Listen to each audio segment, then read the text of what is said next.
Hey friends, this is going to be our last read aloud book as fourth graders together. I'm sure you can guess what it is. We will be reading Harry Potter and the Sorcerer's Stone. And this is my illustrated version, so there's a lot of pictures throughout, which really kind of brings it to life.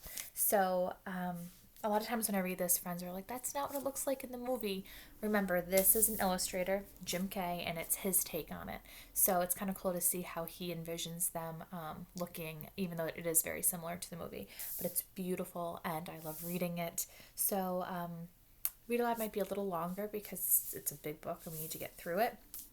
But I hope you stick with me and you enjoy it, even if you've read it before or even if you've seen the movie. The book has so many different twists in it. So I'd love for you to enjoy it with me.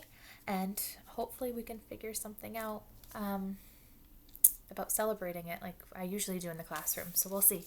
So we will start. Harry Potter and the Sorcerer's Stone. Chapter 1. The Boy Who Lived. Mr. and Mrs. Dursley of number 4 Privet Drive were proud to say they were perfectly normal, thank you very much. They were the last people you'd expect to be involved in anything strange or mysterious, because they just didn't hold with such nonsense. Mr. Dursley was the director of a firm called Grunnings, which made drills. He was a big, beefy man with hardly any neck, although he did have a very large mustache. Mrs. Dursley was thin and blonde and had nearly twice the usual amount of neck, which came in very useful as she spent so much of her time craning over garden fences spying on the neighbors. The Dursleys had a small son called Dudley, and in their opinion there was no finer boy anywhere. The Dursleys had everything they wanted, but they also had a secret, and their greatest fear was that somebody would discover it. They didn't think they could bear it if anyone found out about the Potters. Mrs. Potter was Mrs. Dursley's sister, but they hadn't met for several years. In fact, Mrs. Dursley pretended she didn't even have a sister, because her sister and her good-for-nothing husband were as un-Dursleyish as it was possible to be. The Dursleys shuddered to think what the neighbors would say if the Potters arrived in the street. The Dursleys knew that the Potters had a small son too, but they had never even seen him. And then look, ooh. So we have Mr. and Mrs. Dursley and Dudley. Look at him. Fat little thing.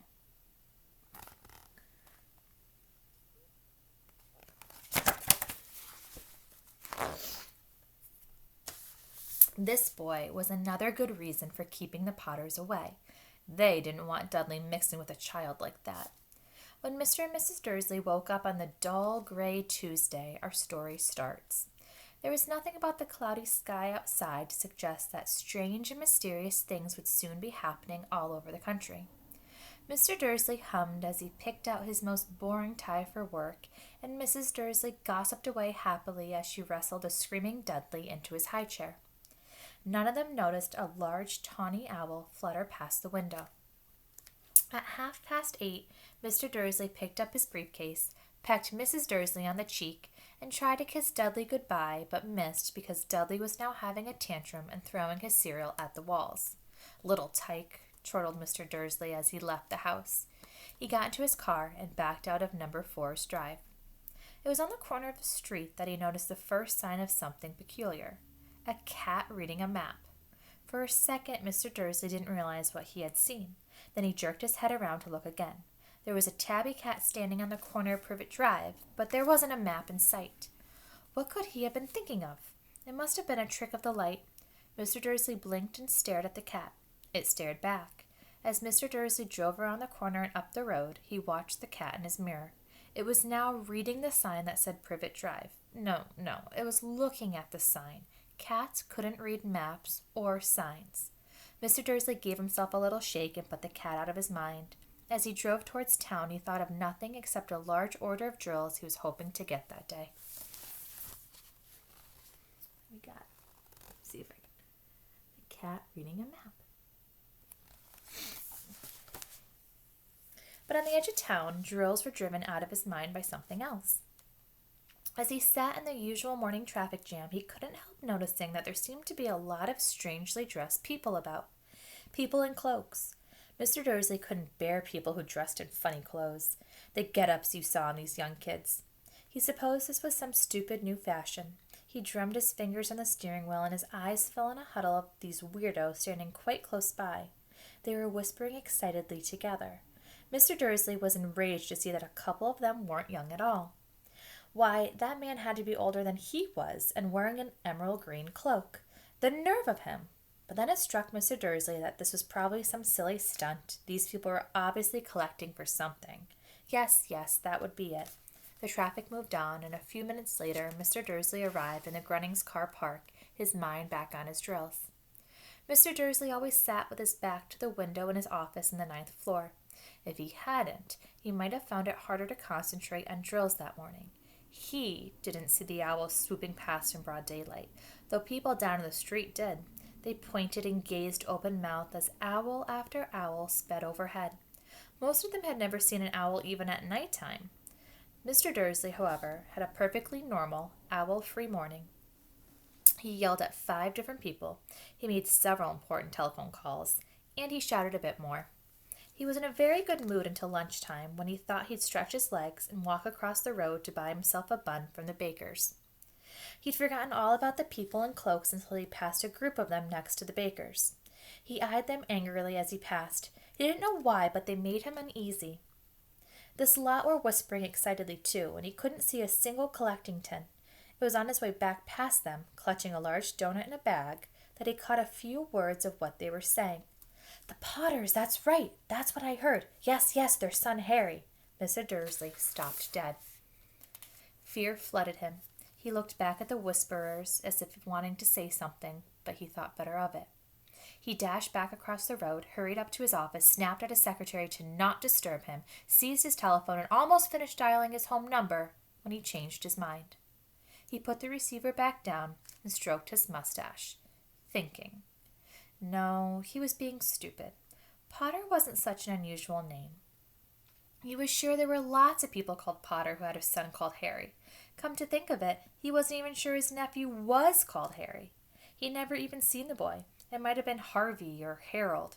There was no point in worrying Mrs. Dursley. She always got so upset at the mention of her sister. He didn't blame her, if he had a sister like that. But all the same, those people in cloaks. He found it a lot harder to concentrate on drills that afternoon, and when he left the building at 5 o'clock, he was still so worried that he walked straight into someone just outside the door. "Sorry," he grunted as the tiny old man stumbled and almost fell over. It was a few seconds before Mr. Dursley realized that the man was wearing a violet cloak. He didn't seem at all upset at being almost knocked to the ground.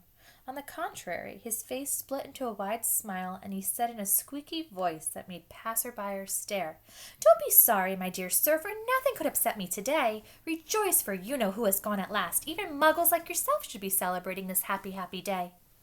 And the old man hugged Mr. Dursley around the middle and walked off. Mr. Dursley stopped and stood. He had been hugged by a complete stranger. He also thought he had been called a muggle, whatever that is. He was rattled. He hurried to his car and set off for home, hoping he was imagining things, which he had never hoped before, because he didn't approve of imagination. As he pulled into the driveway of number 4, the first thing he saw, and it didn't improve his mood, was the tabby cat he spotted that morning. It was now sitting on his garden wall. He was sure it was the same one. It had the same markings around its eyes. "Shoo!" said Mr. Dursley loudly. The cat didn't move. It just gave him a stern look. Was this normal cat behavior? Mr. Dursley wondered. Trying to pull himself together, he let himself into the house. He was still determined not to mention anything to his wife. Mrs. Dursley had had a nice, normal day. She told him over dinner all about Mrs. Next Door's problems with her daughter and how Dudley had learned a new word, shan't. Dudley had been put to bed, and then they went out into the living room in time to catch the last report in the evening news. And finally, bird watchers everywhere have reported that the nation's owls have been having very unusual behavior today. Although owls normally hunt at night and hardly ever seen in the daylight, there have been hundreds of sightings of these birds flying in every direction since sunrise. Experts are unable to explain why the owls have suddenly changed their sleeping pattern. The newsreader allowed himself to grin. Most mysterious. And now over to Jim McGuffins with the weather. Going to be any more showers of owls tonight, Jim? Well, Ted, said the weatherman, I don't know about that, but it's not only the owls that have been acting oddly today. Viewers as far apart as Kent, Yorkshire, and Dundee have been phoning in to tell me that instead of rain I promised yesterday, they've had a downpour of shooting stars. Perhaps people have been celebrating bonfire night early. It's not until next week, folks, but I can promise a wet night tonight. Look at the owl. How beautiful are these pictures?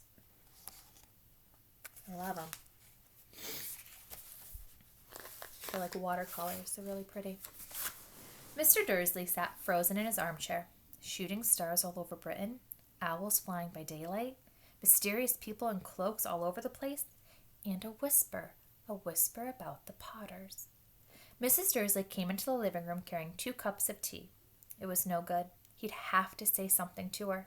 He cleared his throat nervously. Petunia, dear, you haven't heard from your sister lately, have you?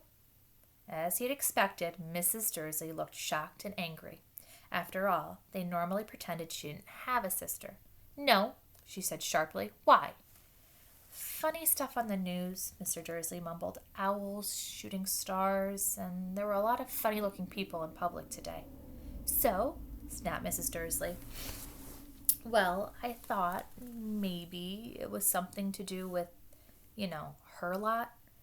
Mrs. Dursley sipped her tea through pursed lips. Mr. Dursley wondered whether he dared tell her he'd heard the name Potter. He decided he didn't dare. Instead, he said as casually as he could, Their son, he'd be about Dudley's age now, wouldn't he? I suppose so, said Mrs. Dursley stiffly. What's his name again? Howard, isn't it? Harry. Nasty common name if you ask me. Oh, yes, said Mr. Dursley, his heart sinking horribly. Yes, I quite agree. He didn't say another word of the subject as they went upstairs to bed. While Mrs. Dursley sat in the bathroom, Mr. Dursley crept to the bedroom window and peered down to the front garden. The cat was still there. It was staring down Privet Drive as though it was waiting for something. Was he imagining things? Could all this have anything to do with the Potters? If it did, if it got out that they were related to the pair of, well, he didn't think he could bear it. The Dursleys got into bed. Mrs. Dursley fell asleep quickly, but Mr. Dursley lay awake, turning it all over in his mind. His last comforting thought before he fell asleep was that even if the Potters were involved, there was no reason for them to come near him and Mrs. Dursley. The Potters knew very well what he and Petunia thought about them and their kind. He couldn't see how he and Petunia could get mixed up in anything that might be going on. He yawned and turned over. It couldn't affect them. How very wrong he was. Mr. Dursley might have been drifting into an uneasy sleep, but the cat on the wall outside was showing no sign of sleepiness. It was sitting as still as a statue, its eyes fixed unblinkingly on the far corner of Privet Drive. It didn't so much as quiver when a car door slammed in the next street, nor when 2 owls swooped overhead. In fact, it was nearly midnight before the cat moved at all. A man appeared on the corner so suddenly and silently you'd have thought he just popped out of the ground. The cat's tail twitched and its eyes narrowed. Nothing like this man had ever been seen in Privet Drive. He was tall, thin, and very old, judging by the silver of his hair and beard, which were both long and tucked into his belt. He was wearing long robes, a purple cloak which swept the ground, and high-heeled, buckled boots. His blue eyes were light, bright, and sparkling behind half-moon spectacles, and his nose was very long and crooked, as though it had been broken at least twice. This man's name was Albus Dumbledore. Albus Dumbledore didn't seem to realize that he had just arrived in a street where everything from his name to his boots was unwelcomed. He was busy rummaging in his cloak looking for something, but he did seem to realize he was being watched because he looked up suddenly at the cat, which was still staring at him from the other end of the street. For some reason, the sight of the cat seemed to amuse him. He chuckled and muttered, I should have known. He had found what he was looking for in his inside pocket. It seemed to be a silver cigarette lighter. He flicked it open, held it up in the air, and clicked it. The nearest street lamp went out with a little pop. He clicked it again. The next lamp flickered into darkness. 12 times he clicked the put outer until the only lights left in the whole street were 2 tiny pinpricks in the distance, which were the eyes of the cat watching him. If anyone looked out their windows now, even beady-eyed Mrs. Dursley, they wouldn't be able to see anything that was happening down on the pavement. Dumbledore slipped the put-outer back inside his cloak and set off down the street towards number 4, where he sat down on the wall next to the cat. He didn't look at it, but after a moment he spoke to it. "Fancy seeing you here, Professor McGonagall." He turned to smile at the tabby, but had gone. Instead, he was smiling at a rather severe-looking woman who was wearing square glasses exactly the shape of the markings the cat had around its eyes. She, too, was wearing a cloak, an emerald one. Her black hair was drawn into a tight bun. She looked distinctly ruffled. "How did you know it was me?" she asked. "My dear Professor, I've never seen a cat sit so stiffly." "You'd be stiff if you'd been sitting on a brick wall all day," said Professor McGonagall. "All day, when you could have been celebrating? I must have passed a dozen feasts and parties on my way here." Professor McGonagall sniffed angrily. "Oh, yes, everyone's celebrating all right," she said impatiently. "You'd think they'd be a bit more careful. But no, even the Muggles have noticed something's going on. It was on their news." She jerked her head back at the Dursleys' dark living room window. "I heard it. Flocks of owls shooting stars. Well, they're not completely stupid. They were bound to notice something. Shooting stars down in Kent? I bet that was Daedalus Diggle. He'd never had much sense." "You can't blame them," said Dumbledore. "We've had precious little to celebrate for 11 years. "I know that," said Professor McGonagall irritably. "But that's no reason to lose our heads. People are being downright careless, out on the streets in broad daylight, not even dressed in Muggle clothes, swapping rumors." She threw a sharp, sideways glance at Dumbledore, as though hoping he was going to tell her something. But he didn't, so she went on. "A fine thing it would be if, on the very day you-know-who seems to have disappeared at last, the Muggles found out about all of us. I suppose he really has gone, Dumbledore?" "It certainly seems so," said Dumbledore. "We have much to be thankful for. Would you care for a sherbet lemon?" "A what?" "A sherbet lemon. They're a kind of Muggle sweet I'm rather fond of." "No, thank you," said Professor McGonagall coldly, as though she didn't think this was a time for sherbet lemons. "As I say, even if you-know-who has gone, my dear Professor, surely a sensible person like yourself can call him by his name. All this you-know-who nonsense for 11 years, I have been trying to persuade people to call him by his proper name, Voldemort." Professor McGonagall flinched, but Dumbledore, who was unsticking 2 sherbet lemons, seemed not to notice. "It all gets so confusing if we keep saying you-know-who. I had never seen any reason to be frightened of saying Voldemort's name." "I know you haven't," said Professor McGonagall, sounding half exasperated, half admiring. "But you're different. Everyone knows you're the only one oh, all right, Voldemort was frightened of." "You flatter me," said Dumbledore calmly. "Voldemort has powers I will never have. Only because you're too, noble to use them."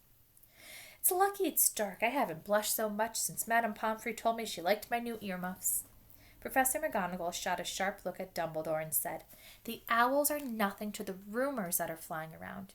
You know what everyone's saying about why he disappeared, about, what stopped him?" It seemed that Professor McGonagall had reached the point she was most anxious to discuss, the real reason she had been waiting on a cold, hard wall all day, for neither a cat nor a woman had she fixed Dumbledore with such a piercing stare as she did now. It was plain that whatever everyone was saying, she was not going to believe it until Dumbledore told her it was true. Dumbledore, however, was choosing another sherbet lemon and did not answer. "What they're saying," she pressed on, "is that last night Voldemort turned up in Godric's Hollow. He went to find the Potters. The rumor is that Lily and James Potter are... that they're dead." Dumbledore bowed his head, and Professor McGonagall gasped. "Lily and James! I can't believe it. I didn't want to believe it. Oh, Albus!" Dumbledore reached out and patted her on the shoulder. I know, he said heavily. Professor McGonagall's voice trembled as she went on. "That's not all. They're saying he tried to kill the Potter's son, Harry, but he couldn't. He couldn't kill that little boy. No one knows why or how, but they're saying that when he couldn't kill Harry Potter, Voldemort's powers somehow broke, and that's why he's gone." Dumbledore nodded glumly. It's true?" faltered Professor McGonagall. "After all he's done, all the people he's killed, He couldn't kill a little boy? It's just astonishing, all the things to stop him, but how in the name of heaven did Harry survive? We can only guess, said Dumbledore, and we may never know. Professor McGonagall pulled out a lace handkerchief and dabbed at her eyes beneath her spectacles. Dumbledore gave a great sniff as he took a golden watch from his pocket and examined it. It was a very odd watch. It had 12 hands but no numbers. Instead, little planets were moving around the edge. It must have made sense to Dumbledore, though, because he put it back in his pocket and said, "Hagrid's late. I suppose it was he who told you that I'd be here, by the way?" "Yes," said Professor McGonagall, "and I don't suppose you're going to tell me why we're here?" "I've come to bring Harry to his aunt and uncle. They're the only family he has left." You can't mean the people who live here?" cried Professor McGonagall, jumping to her feet and pointing at number 4. "Dumbledore, you can't. I've been watching them all day. You couldn't find 2 people who are less like us. And they've got this son. I saw him kicking his mother all the way up the street, screaming for sweets. Harry Potter come and live here." "It's the best place for him," said Dumbledore firmly. "His aunt and uncle will be able to explain everything to him when he's older. I've written them a letter." "A letter," repeated Professor McGonagall faintly, sitting back down on the wall. "Really, Dumbledore, you think you can explain all of this in a letter? These people will never understand him. He'll be famous, a legend. I wouldn't be surprised if today is known as Harry Potter Day in the future. There'll be books written about Harry. Every child in our world will know his name." "Exactly," said Dumbledore, looking very serious over the top of his half-moon glasses. "It would be enough to turn any boy's head. Famous before he can walk and talk. Famous for something he won't even remember. Can't you see how much better off he'll be, growing up away from all that, until he's ready?" Professor McGonagall opened her mouth, changed her mind, swallowed, and then said, Yes, you're right, of course. But how is the boy getting here, Dumbledore?" She eyed his cloak suddenly as though he might be hiding him underneath it. "Hagrid's bringing him." "You think it wise to trust Hagrid with something as important as this?" "I would trust Hagrid with my life," said Dumbledore. "I'm not saying his heart isn't in the right place, but you can't pretend he's not careless. He does tend to—" What was that? A low rumbling sound had broken the silence around them. It grew steadily louder as they looked up and down the street for some sign of a headlight. It swelled to a roar as they both looked up at the sky, and a huge motorbike fell out of the air and landed on the road in front of them. If the motorbike was huge, it was nothing to the man sitting astride it. He was almost twice as tall as a normal man and at least 5 times as wide. He looked simply too big to be allowed, and so wild, with long tangles of bushy black hair and a beard that hid most of his face. He had hands the size of dustbin lids, and his feet in their leather boots were like baby dolphins. In the vast, muscular arms he was holding a bundle of blankets. "Hagrid," said Dumbledore, sounding relieved. "At last. And where did you get the motorbike?" "I borrowed it," Professor Dumbledore, sir," said the giant, climbing carefully off the motorbike as he spoke. "Young Sirius Black lent it to me." "I've got him, sir." "No problems, were there?" "No, sir. House was almost destroyed, but I got him all right before the muggles started swarming around. He fell asleep as we were flying over Bristol." Dumbledore and Professor McGonagall bent forward over the bundle of blankets. Inside, just visible, was a baby boy fast asleep. Under a tuft of jet-black hair over his forehead, they could see a curiously shaped cut, like a bolt of lightning. "Is that where?" whispered Professor McGonagall. "Yes," said Dumbledore. "He'll have that scar forever." "Couldn't you do something about it?" "Even if I could, I wouldn't. Scars can come in useful. I have one myself above my left knee, which is a perfect map of the London Underground. Well, give him here, Hagrid. We'd better get this over with." Dumbledore took Harry in his arms and turned towards the Dursleys' house. There's Hagrid.